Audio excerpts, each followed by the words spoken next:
തൃശൂരിൽ 7 വയസ്സുകാരി മതിലിടിഞ്ഞ് വീണ് മരിച്ചു. വെങ്കടങ്ക് സ്വദേശി മഹേഷ് ലക്ഷ്മി ദമ്പതികളുടെ മകൾ ദേവി ഭദ്രയാണ് മരിച്ചത്. മേച്ചപ്പരടി SNP സ്കൂളിലെ 1ാം ക്ലാസ് വിദ്യാർത്ഥിനിയാണ്. കുടുംബക്ഷേത്രത്തിലെ ഉത്സവത്തിന് മാതാപിതാക്കൾക്കൊപ്പം എത്തിയതാണ് ഭദ്ര. മഹേഷിന്റെ സഹോദരന്റെ മക്കൾക്കൊപ്പം സ്വകാര്യ വ്യക്തിയുടെ മതിലിനരികിൽ കളിച്ചുകൊണ്ടിരിക്കെയാണ് അപകടം സംഭവിച്ചത്. കാലപ്പഴക്കം ചെന്ന മതിലിന്റെ കല്ലുകൾ ഇളകി ഭദ്രയുടെ ദേഹത്തേക്ക് വീണു. ഉടൻ തന്നെ മുല്ലശ്ശേരി കമ്മ്യൂണിറ്റി ഹെൽത്ത് സെന്ററിൽ എത്തിച്ചു. പരിക്ക് ഗുരുതരമുള്ളതിനാൽ ഡോക്ടറുടെ നിർദ്ദേശപ്രകാരം തൃശൂരിലെ അമല മെഡിക്കൽ കോളേജിലേക്ക് കൊണ്ടുപോയി. പക്ഷേ ആശുപത്രിയിൽ എത്തിക്കുമ്പോഴേക്കും മരണം സംഭവിച്ചിരുന്നു. ബ്ലഡ് ഒരുപാട് വന്നു. അപ്പോൾ തന്നെ നമ്മൾ ഹോസ്പിറ്റലിലൂടെ അടുത്തുള്ള പ്രാഥമിക ആരോഗ്യത്തിൽ എത്തിച്ചു. അവിടെ ഡോക്ടർ പരിശോധിച്ചിട്ട് പറഞ്ഞു ഉടൻ തന്നെ വേറെ ഹോസ്പിറ്റലുണ്ട്. ആംബുലൻസ് വഴി അമലയിൽ എത്തിച്ചു. തലക്കേറ്റ ശതമാണ് മരണകാരണം.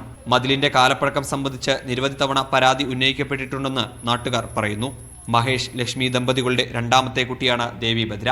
മീഡിയ 1 തൃശൂർ.